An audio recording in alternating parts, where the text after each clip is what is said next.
If there's one thing you need to know about today's guest, it is that she does not experience writer's block. In this episode, I chat with Mubanga Kalimamukwento, attorney, editor, and author of Obligations to the Wounded. Mubanga shares some of her writing preferences, her creative processes, and the reason she does not experience writer's block. Being an artist can be a heck of a ride, but you're not alone. On Journey of the Art, we tell inspiring stories of artists and chat with those who support us on this path. I'm your host, Lola Opataya, writer, editor, singer, and all-round lover of words. Come with me on the journey. Hello there, and welcome once again to Journey of the Art. Today I have with me Mubanga Kalimamukwento. I hope I said that right. You did. Thank you. Okay. And we are going to talk about you. We're going to talk about your journey into writing, creative writing. I know you were a lawyer once, probably still are. You still Lawyer. are. You still are. So we're going Yeah. to talk about all of that. We're going to talk about all the amazing work you do to give back to the community, as well as your recent work, Obligations to the Wounded. So welcome to the show, Mubanga. Thank you for having me, Lola. I'm happy to be here. You are so welcome. So let's start with some fun questions, just because I like having fun. I'm just gonna throw some of this or that questions to you, and feel free to answer as quickly as you can. Okay. Okay, are you ready? Yeah. Blue pen or red pen? Blue. Writing by hand or typing? Oh, I know it's hard. we just had a discussion about this in a class. I want to say by writing, by hand, but no, I I work faster when I type. Yeah, I'm like that too. I'm like, this is my brain can't catch up. When I'm studying, like for school, I Yeah, take it by hand. But when I'm yeah. writing creatively, I just type Okay. Yeah, that sounds very much like me as well. Writing late at night or in the morning. late at night. Yeah, that's me too. We're very much alike. Mm. Drink or snack while writing. Drink. Yeah, something hot or cold. Um, I think it depends on the time of day. Right now it's Okay. morning, so if I were writing, I'd have coffee, so Mm-hmm. hot. But if it's like a bit warmer, Mm-hmm. um, I typically write very late at night, so I wouldn't be drinking something cold. So Yeah. I wouldn't be drinking something hot. I would Yeah. be drinking something cold. Yeah, yeah, So typically warm yeah. or hot. Anyway. And then Yeah. It depends on the time of day. okay. And then final this or that question. First person or third person? First. I know. Oh, we're so much alike. That is interesting that you said first person. I have to remind myself that the third person exists. You use that narrative Oh, to your yeah, me point. too. Um, yeah, I always think like first person comes most naturally to me Yeah. because as I'm making up the story, I think about stories like if I told it like this, like Hmm. audibly instead of writing it down, I even if it's fictional, I would just default to being like, I did XYZ and then so and so and so, which feels more like I'm telling the truth, even if I know it's fiction, but it feels more like I'm telling the truth than Yeah. when I shift into third. Yeah. I totally get that. Um, can you remember the first time you felt pleased with your writing? And what did that feel like? Yeah. I was 11, I was in grade 8. That's pretty early. Yes, and we had just gone back to school. I don't remember what term it was, but we had gone back to school, and our English teacher used to give us the same assignment every term. So I think I had been there for a term or two, maybe. Hmm. Zambia has 3 terms in a year, and she asked us to write letters to whatever, like a friend living far away, and explain what had happened, like talk about our holiday. So it must have been the 3rd term. Hmm. So, or between the second and the third term, my dad had died. Oh no. And for me, when I was asked, like, what did you do over the school holidays? Even though I did many other things, it was this one event that was sticking out in my Mm-hmm. mind. And I had a great teacher, and she knew me really well. And she could see just my eyes well up, and I was going to cry, and she knew what had happened. And so she said, Maga, you can write anything. Like, it doesn't have to be, like, if you want to write what actually happened, you can write what actually Mm-hmm. happened, but you can also write just like anything.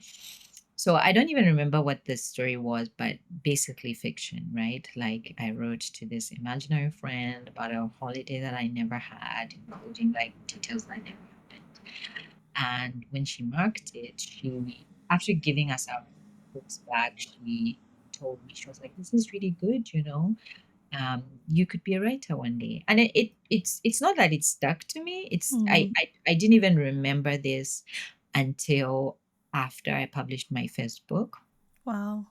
And I remembered it because I was meeting that teacher at a mall. I don't remember what we're meeting about, but I was meeting her and we were chatting. And I remembered that she had said the first words, and I was so proud. Wow. Somebody who was in a position of authority to tell me about the quality of my work thought that it was good. Mm. Um, and I think that was the beginning, even though I didn't know that it was the beginning at the time. Mhm. That is interesting. I think it's very almost strange the way we can leave evidences of who we're going to be right when we're kids, and Mhm. then just having that materialize when you're older is awesome. I really like that. I Um, think about that a lot when I speak to my children. Uh, hmm, Try and listen really attentively to the things that they say that they're interested in. Because when it comes to storytelling, I mean, my other careers too, I've worked a lot of different jobs, but when it comes to storytelling, I remember my mom saying to me, I came home from school and I was just going on and on and on, right? Then this happened, and then this happened, and this happened. And she said, "Manga taunaka, like, you don't get tired. You don't get tired of talking, oh like wow. stories."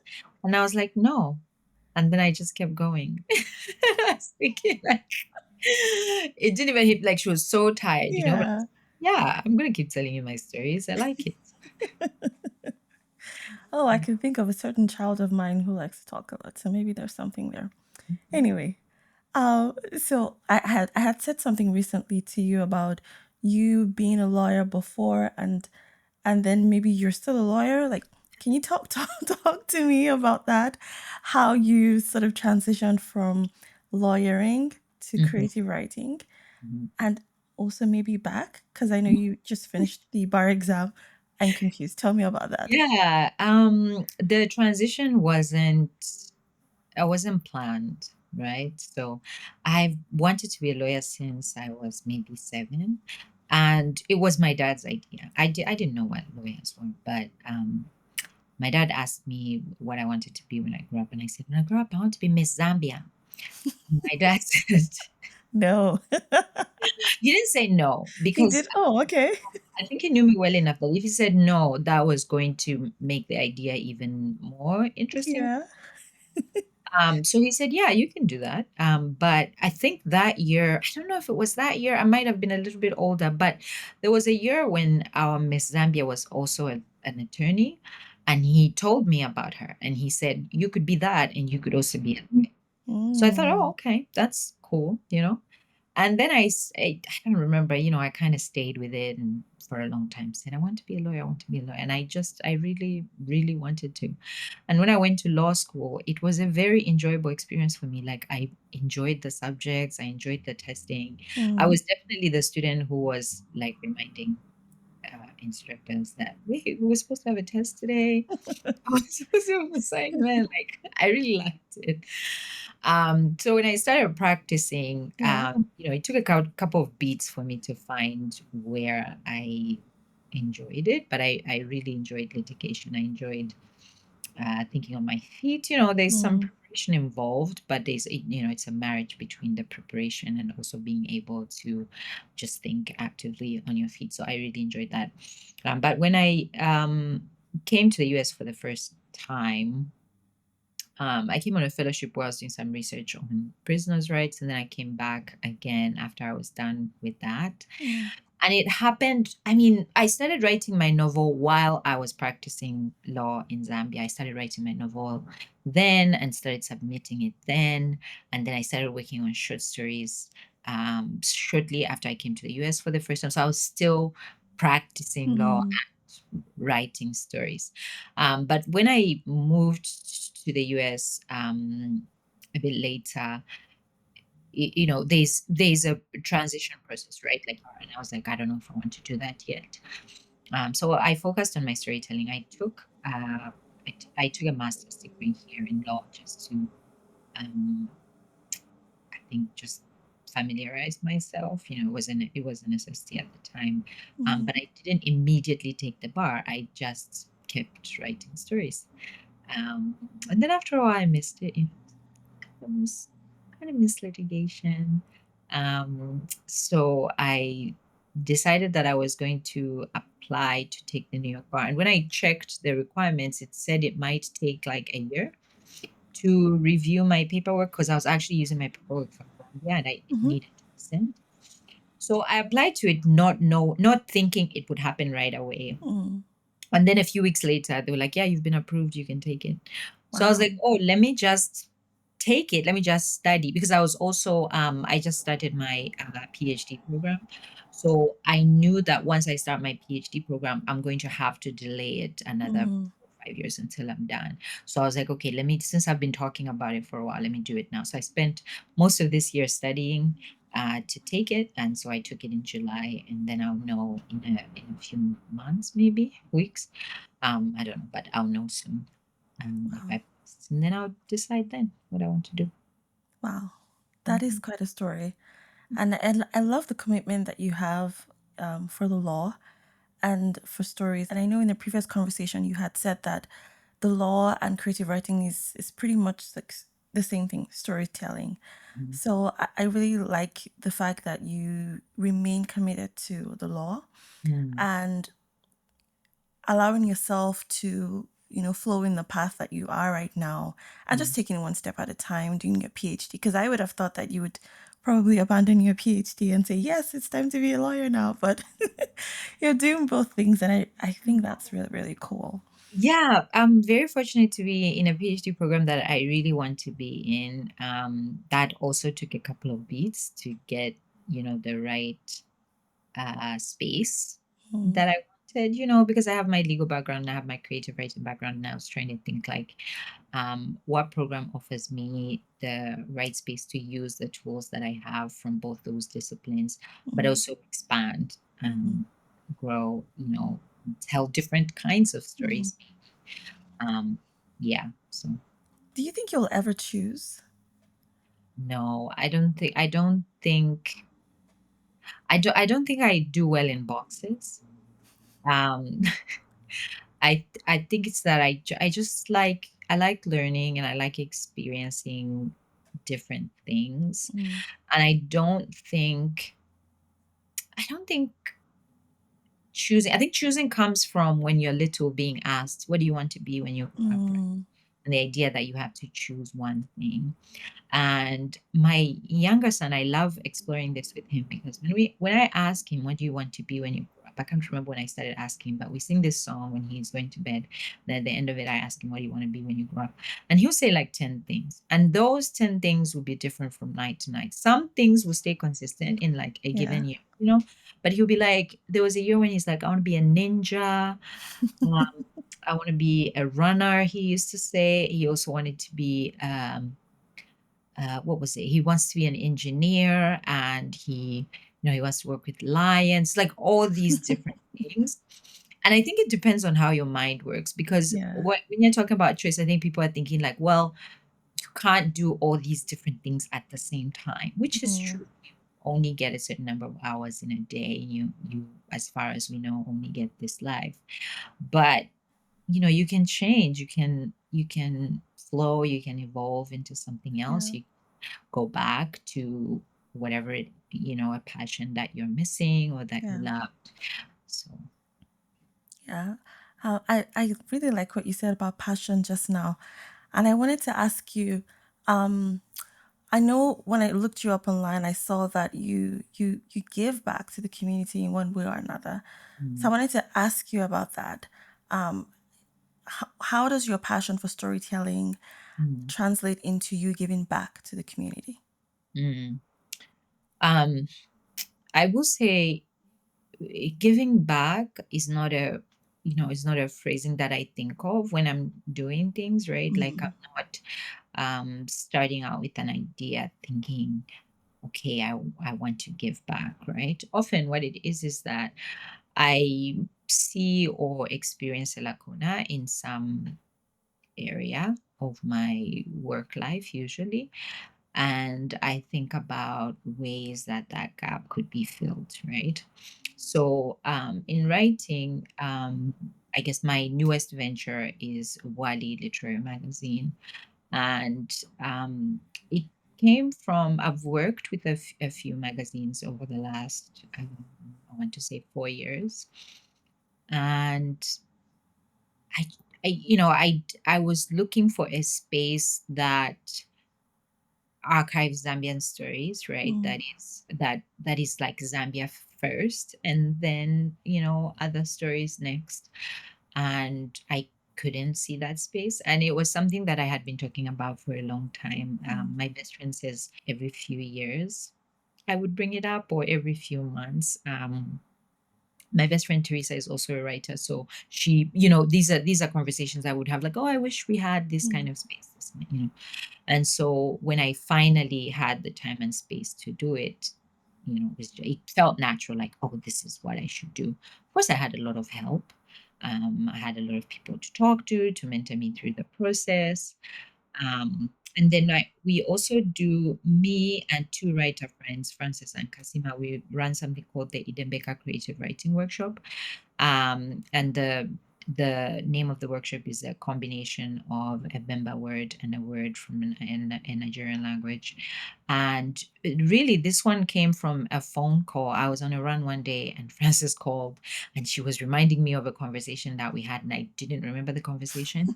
But the gist of it was, she said, Manga, I feel like if we want to work with writers in Africa, like beginner writers who yeah. are at a certain stage where we once were, but didn't have like the community of writers that we may have wanted, she's like, I don't think we should wait until we're millionaires, which maybe Mm, I had been saying, let's wait until we're millionaires. I don't know.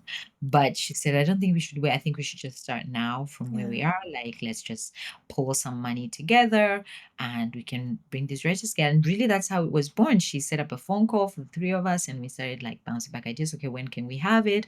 Who can we have to teach the class? And what parameters do we want for the writers? And so every year, this is going to be our third year. We're going to put out a call in a few weeks. It's going to be our third year. We bring together 9 or 10 writers from across Africa, and they all Okay. have 3 or less publications. And we bring together 5 or 6 African writers who can be based anywhere, who are a bit more advanced in their careers. In the first year, Mhm, Francis and I and Kasima also taught the classes, but in subsequent years, we've been able to bring in writers from everywhere to teach those classes, and they do it for free.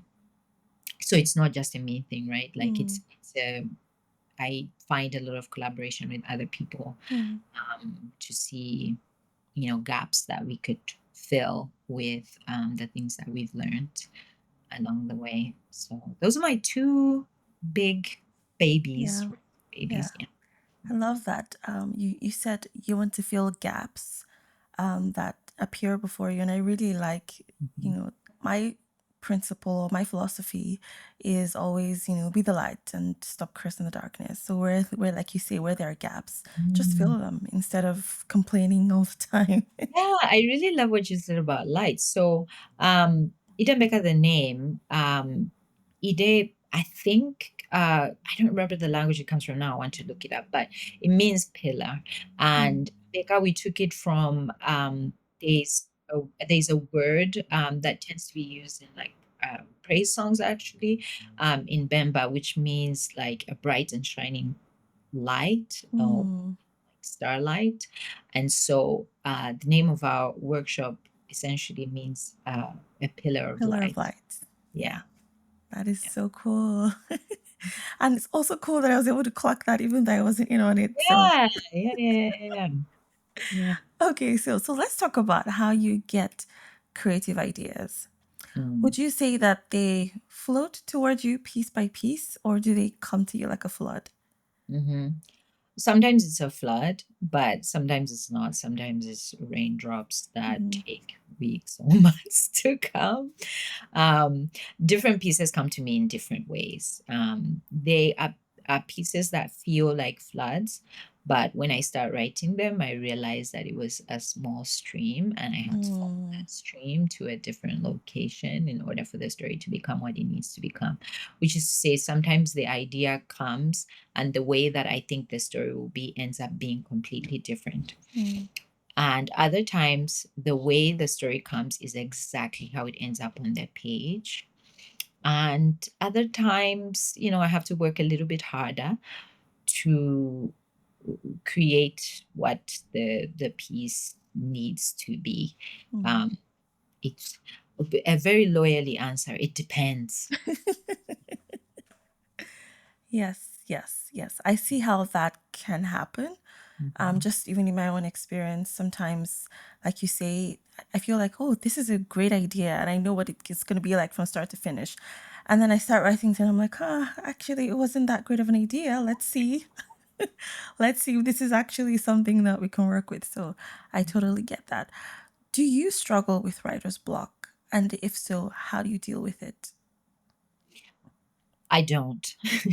Okay, I don't suffer with interview over. right. The first writer, the first writer I know who doesn't struggle with writer's block. How are you like that?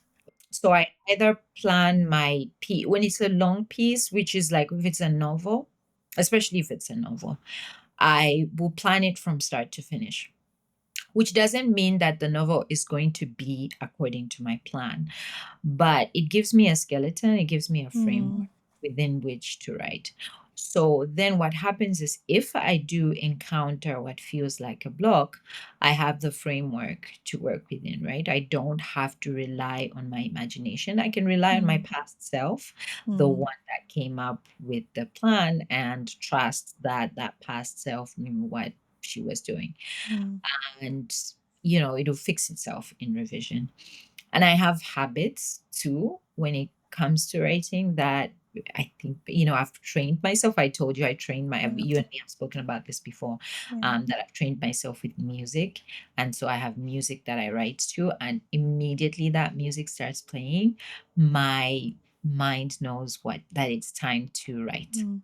So, Hmm. I think I tried that. how'd it go? But I don't think I found my music yet. Because then I Yeah. was like, I want to change the music. Yeah. I'm like, I got distracted. So maybe You it'll got take me some distracted time. with the music. Yeah. Yeah, I think I just have to find my music. But I like how you what you shared with me before about how when that music comes on, your brain knows it's time to write. So that Mhm. is wonderful. And I also appreciate what you said about structure because Yeah. structure is very important, especially when you're tired and maybe your creative side isn't quite as willing to be active as when you're well rested. So that structure helps you to keep it going. So I really Okay. appreciate that. Mhm. What is one word? I know I've asked you this before, but you have to say it again for the people. See, what What if I is even remember? Okay, ask me. Ask me. one word that describes the phase of life you're in right now? Oh, I remember this. Yes, it's my name. It's my name. Truth is, I don't remember if I told you this, but my dad, because my name is long, even in the context of Zambian names. First, I'm going to start with my last name, because my name is long, even when in the context of last names. People can feel intimidated when they look at it and they need to say it out loud, right? Mm, Um, and we were at an event with my dad, and my name was being called out. It was a school event. My name was being called out. And I had gotten used to it that people would stop short and say Kalima.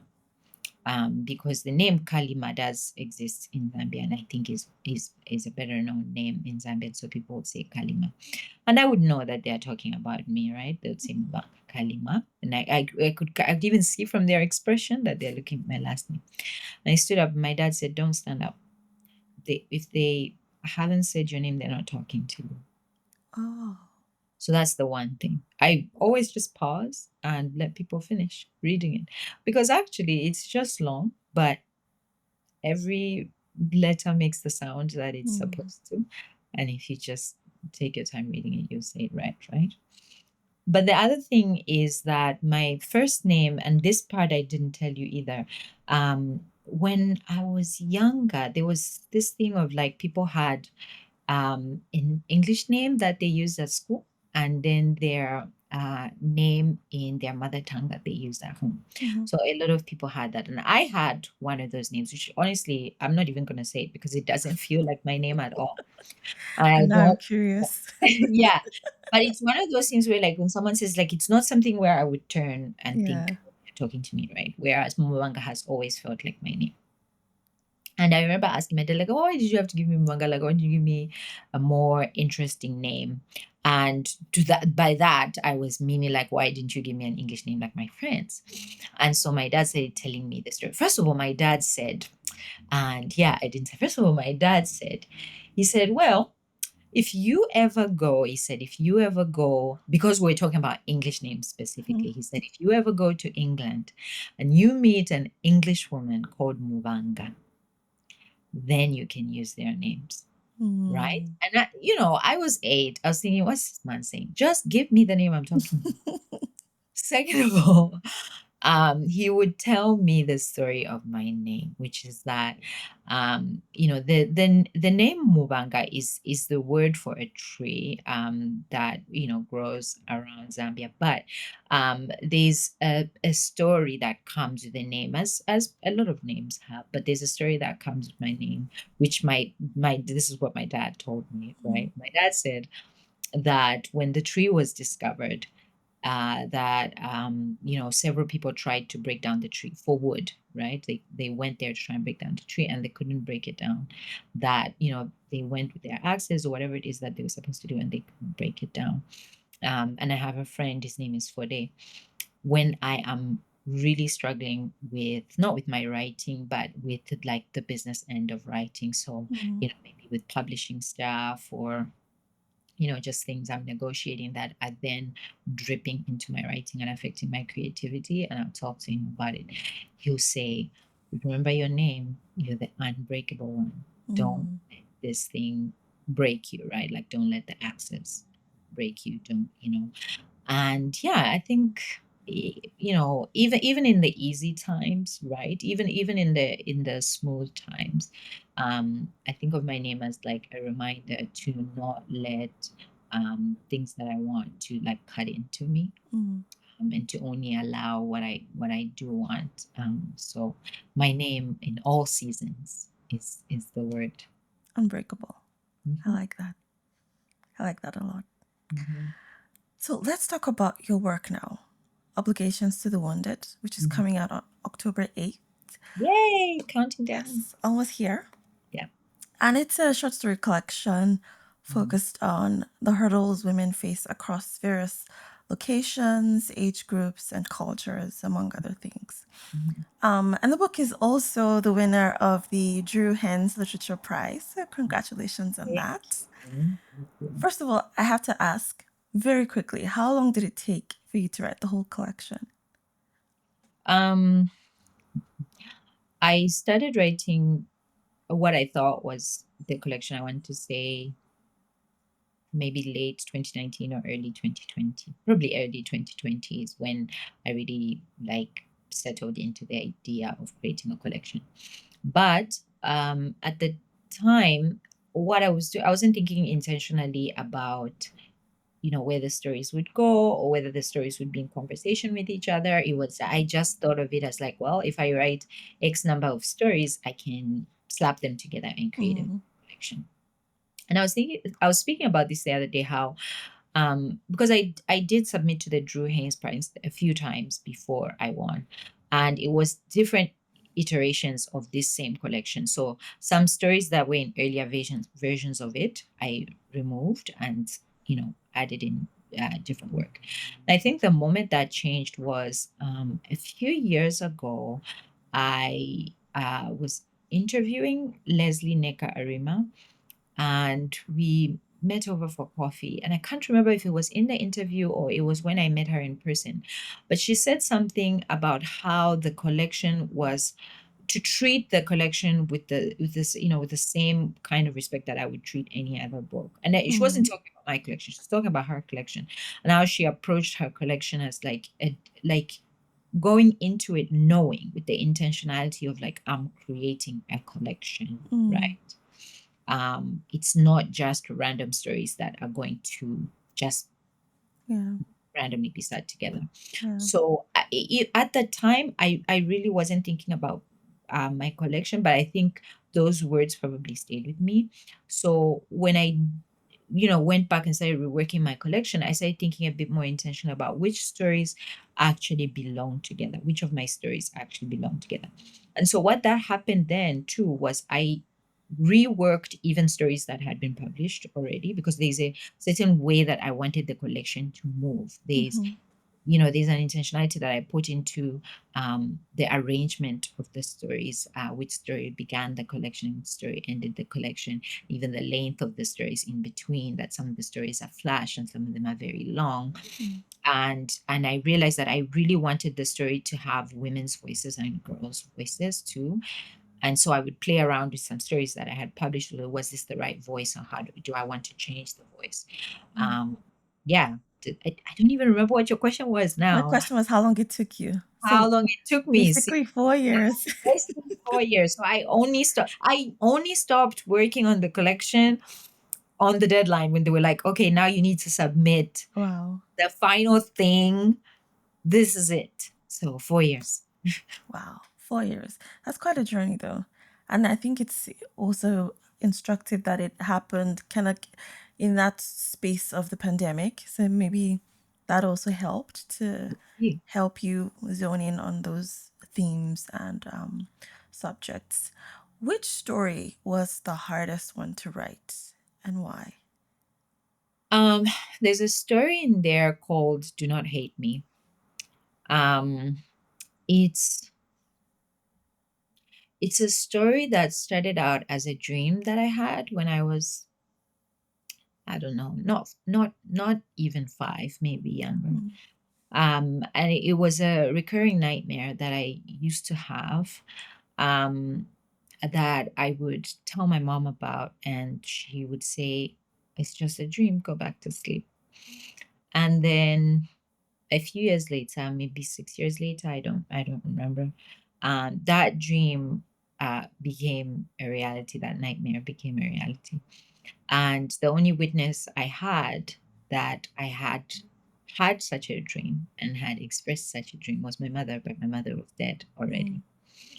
And I started to think about what goes on in dreams. Where do Mm. dreams come from in an imaginative space? What if dreams are conversations that we're having with past selves or future selves or people that came before us?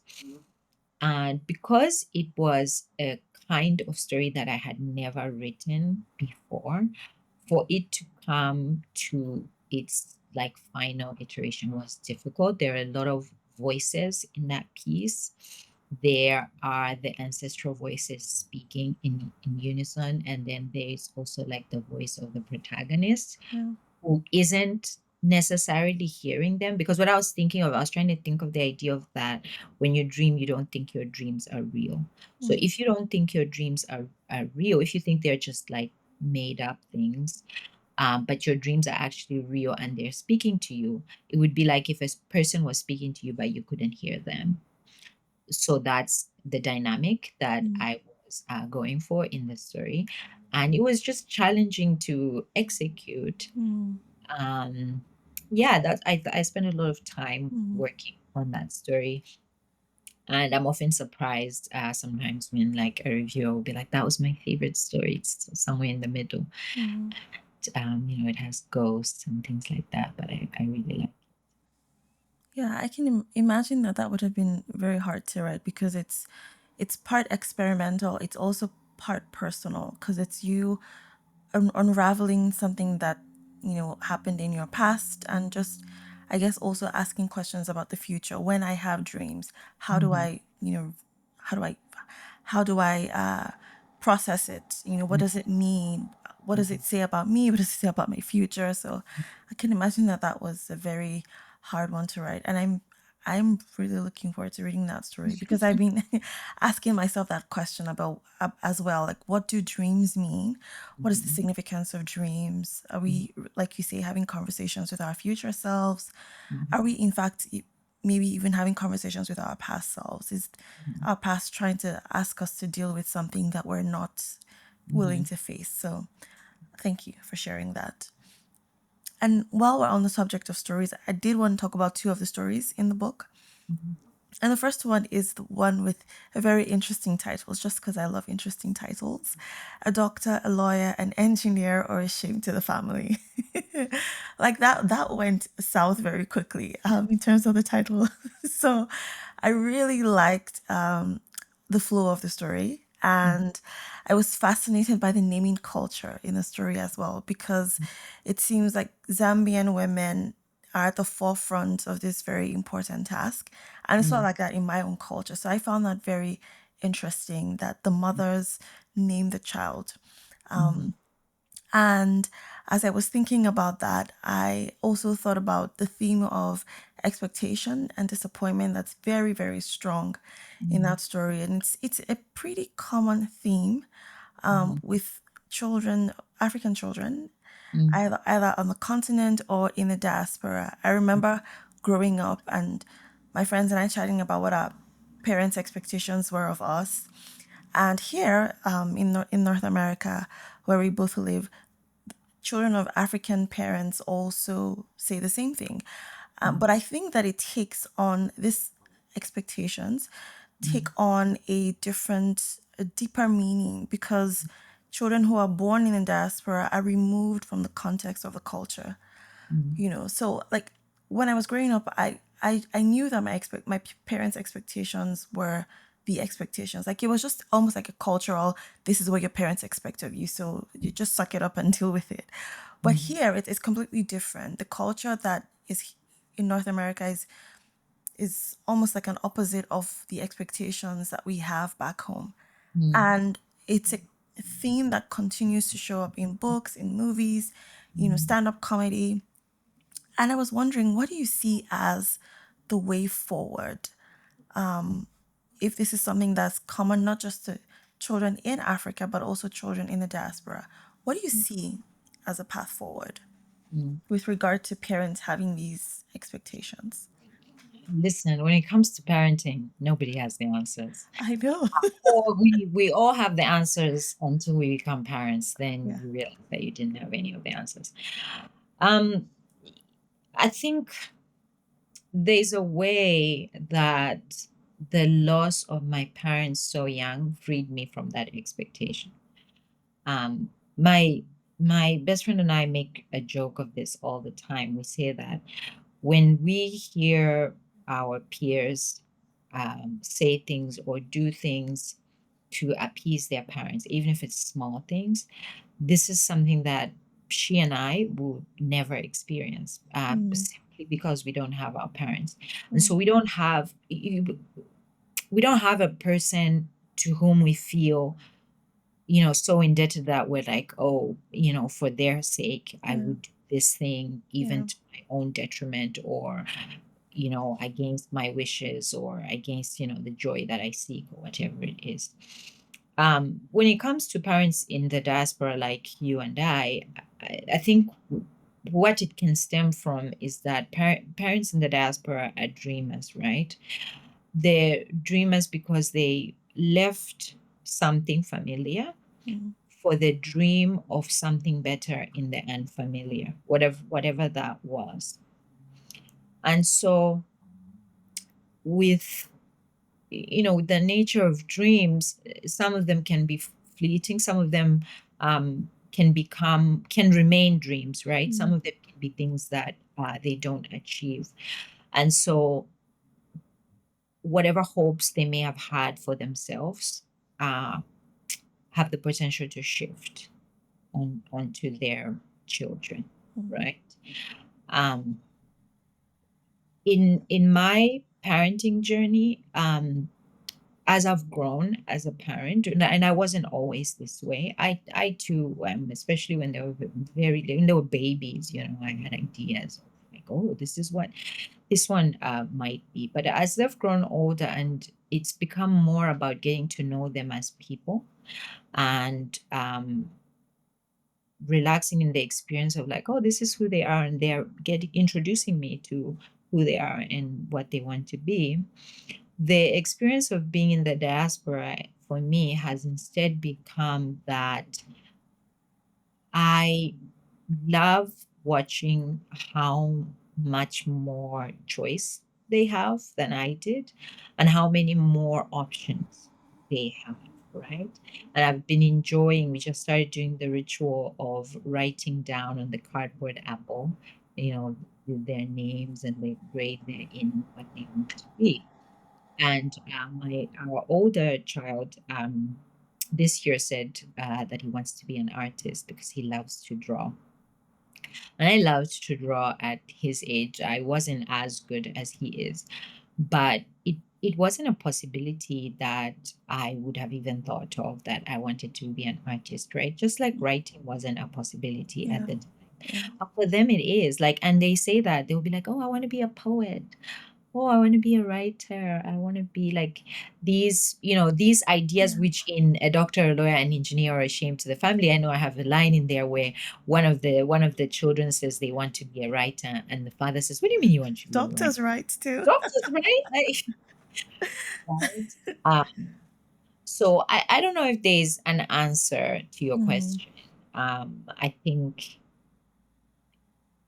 all of us go into parenting, many people go into parenting thinking that they know things, and we actually know nothing, and are just on the ride along with our children, and kind of mm, are learning along along the way. Every day you learn yeah. something new about parenting and your kids. So I don't think that's a question that I can truly answer for anybody else except for myself, which I think I have.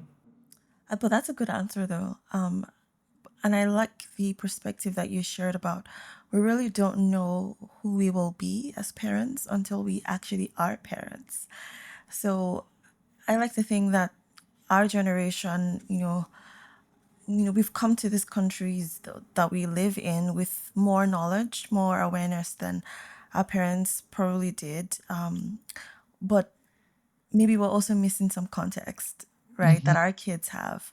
Hmm. And are that's a blind spot for us. And I guess maybe what I will take away from what you've said is approach it with grace, and Yes. because you never really know what you're going to be. But I Yeah. thought it was a really interesting thing because it's something that keeps coming up in different art forms, how Mm, African parents, and I also find it quite sad mm, because sometimes it it the art form goes beyond asking questions about these expectations to now mocking parents mm, for some of the things that they've said. But mm, then, like you said, you don't know what you would do if you were in their shoes. So I just thought that was a very interesting theme to talk about. mhm, So let's talk about Jane. It it's such a moving story mhm, of a girl who's mute and who suffers the neglect of a mother who is a sex worker. mhm, And I was so, so, so impressed by the form that you use to tell this story. And you basically use a children's game made up of songs to guide the narration of the story. And so mhm, it's a mix of poetry and fiction, and it mhm, heightens the tension in the story. And so we're at the end, we're not surprised at what happens to Jane. It's mhm, still a moving story, but that form was so, so impressive. And I wanted to ask you about how you decided on that form as the most suitable medium to carry the story? Mm. Earlier, you asked how ideas come to me, whether they come flooding, bits and pieces. This was one of those stories that came to me as a flood, if you can call it, in that it came to me I dreamt about it, Mm, but that dream was a recollection. So the game Where is Jane is a game that we played, my peers and I don't think it's played as much now, but I think mainly because children don't play outside as much as we did. And so the structure of the game in the story is exactly how it was when we were children. That's exactly how we played it. yeah. There would be a pretend mother in the middle of a circle, and there would be a pretend Jane. And Mm, everybody else would be kind of like Jane's friends and neighbors, and they would circle, the two people in the middle asking the same question at the end mm, of the line. Then they'll say, "Where is Jane?" And Jane's mother, whoever was playing Jane's mother, had creative freedom to lead the story at the beginning of the story, but the ending was always the same. And that's oh, why I felt a sense of like you can see where the story is going, because in the game you knew what was happening, but the lead up to that happening was different. And mm, it would be anything like, oh, Jane's gone to university, or, Jane's climbing up a tree right now, or whatever it was, but the mm, ending would always be the same. So I had a dream one day that reminded me of the game. And I remember texting a bunch of my friends, like, "Do you remember this game we used to play? Why do you think we were playing that game? Like, the ending was kind of disturbing. Why do you think, like, because other times I remember there were games we would play where if you struck out of the game, we would call it a death, right? Like you've mm, died in the game. I remember when I would say that to my mom, like my mom would be like, "Oh, what's happening?" And I'd be like, "I've died in the game." My mom would be like, "Don't say that, don't say don't that." say that. And she gets so, worked up about it. But this game where we were literally going through the rituals of death, Mm, nobody ever stopped us. Now we played it right in front of our mom's verandas. Nobody ever said, "Emma, what are you playing?" Nothing. mm, So I was asking my friends, like, what do you think we were doing? Like, we were processing something? I think we were processing something. I mm, decided that we must have been processing something. And I read an article that was talking about post traumatic play, that children who've been through a collective traumatic event will come up with a game to mm, explain or to process their feelings. And mm, that's why sometimes games like that don't occur in other age groups or in other places. And when I wrote a draft of the story, two friends of mine read it. One friend was from Zimbabwe, and she said, "I know this game, but our Jane wasn't called Jane. Our Jane was called something else. I don't remember what theirs is called." Another friend was from Ghana.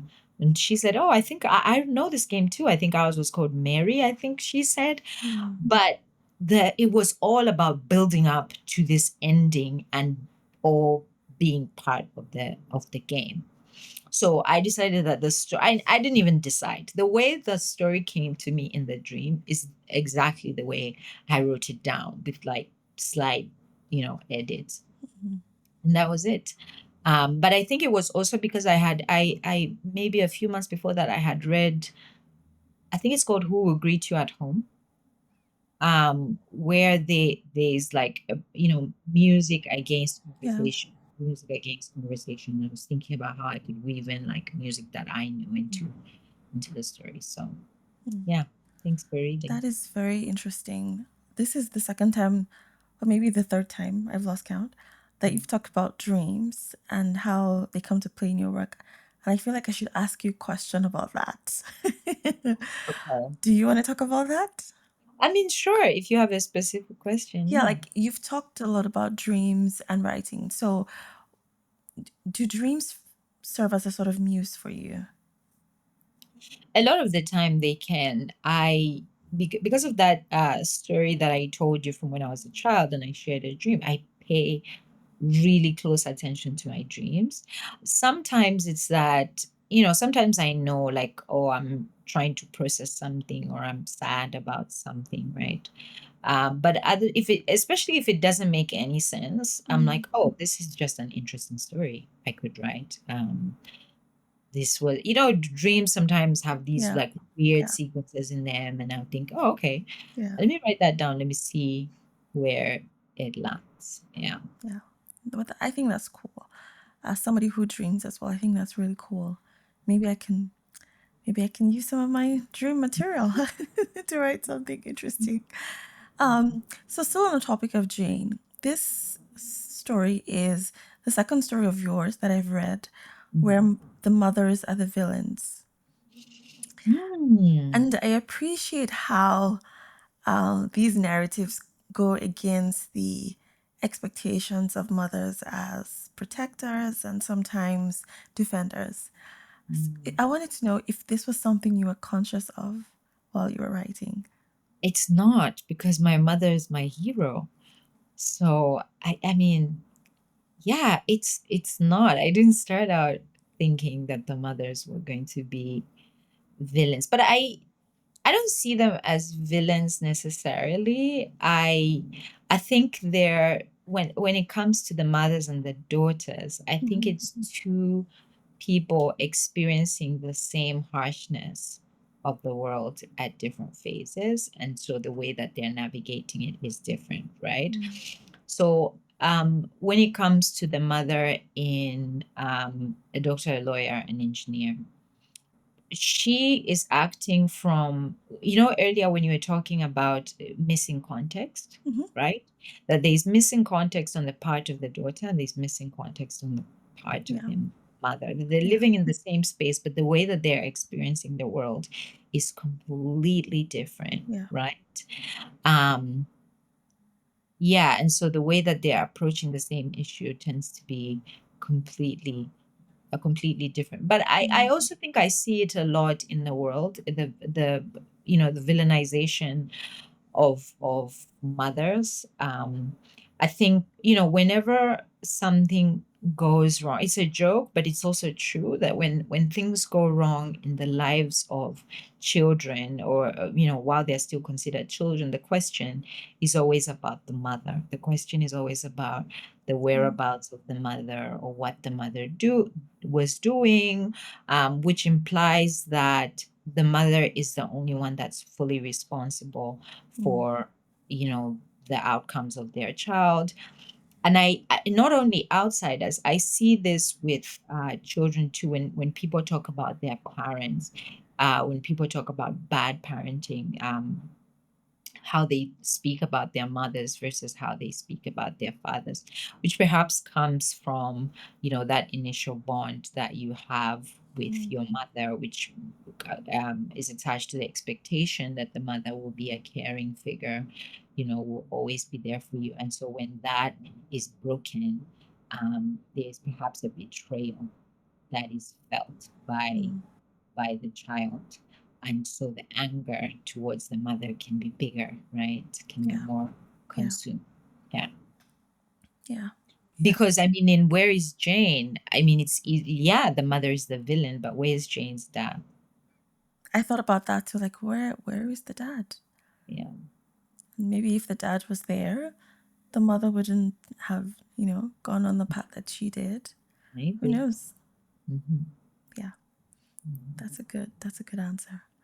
Um, I was gonna ask you a question about the editing process, but we're running out of time. Oh, are we? Oh, yes, we are. So I'm gonna jump to a question about what you think is the funniest story in the collection. I don't think my stories are necessarily funny, It can be dry humor. It doesn't have to be like but doubling over the people laughing. who read it think Or a Shame to the Family is funny. Yes. And I think that makes sense because I wrote it in a class called Emotional Range, and the assignment was to write something funny. And so Yeah. I wrote that Yeah. piece. That does make sense because it has a, yeah, yeah, definitely, Yeah. definitely. That's the one. That So would be my the one. professor would be very happy to hear this because I resisted writing that story. And initially it was only 1,000 words long. And he was like, I really believe in the story. I think you should just, A expand little more. it even further. Yeah. Okay, so final question. If you could pick, actually second to the last, but if you could pick one of the stories for adaptation for the screens, which one would it be? Where is Jane? It would be that one. I knew you were going to say that. I just so Yeah, knew that's you were my going to say that. favorite. It's my favorite. You're not supposed to have favorite children, but you That's know, the one. that's the one. Yeah. Okay, so final question now. Mhm. What would you say? And I think I've asked you this before, but you just got to say again. What would you say is something that you say to your younger self about what you're doing now? If you could write a Yeah. telegram to If your I younger self. try to tell girls from younger self. So, the thing you were asking me earlier about choosing, right? Mm-hmm. Because I live in the same world that you live, I, grew up believing that I had to choose one thing. And I think because of that, like I was always a little bit frantic, like just a Mm, little frantic, hyperactive child doing a million different things at once and feeling like I couldn't get it all done, right? Like feeling like I didn't have enough time, or, yeah, just generally feeling an anxiety about not having enough time to do all the things that I wanted to do. mm-hmm. And I would say probably to that girl the same thing that I say to my kids is that it's going to be okay. Like just relax. What's the saying? Drop by drop, the water Yeah. pot is filled. So just take it one day at a time, and everything is it's gonna be all right. And I'll come back to this for my future self. I'll come back to this video and be like, all right, it's gonna be Yes, you okay. should do that. You should totally come back to this for your future self. Thank you so much, Mubanga. I had Thank you, a Lena. wonderful time chatting with you, as always. Always a good time talking to you. So thank you. Thank you. Thank you. All the best with your work. So, how can people stay in touch with you? Are you social media? Do you I'm on social media? Twitter, X. I'm on Twitter. My name is Utushimitwandi, which means my stories. But if you search my name, I think it pops up. There's two Mubanga Kalimamunkwentos on Yes. different social media platforms, but yeah, on Okay. X. Or if you search my name, I have a website. It's just Okay. my mubangakalimamukwento.com. No problem. I'll leave all the links in the show notes or the description. But I want to say a big thank you for coming once again on the show. Once again, because you and I know what happened. But Yeah, thank you. thank Thank you for you. having me. I enjoyed the conversation. Thank you. Thank you. And all the best with your book coming out on the 8th of October. Thank you. I'm very excited. On the next episode, I'll be chatting with another inspiring artist.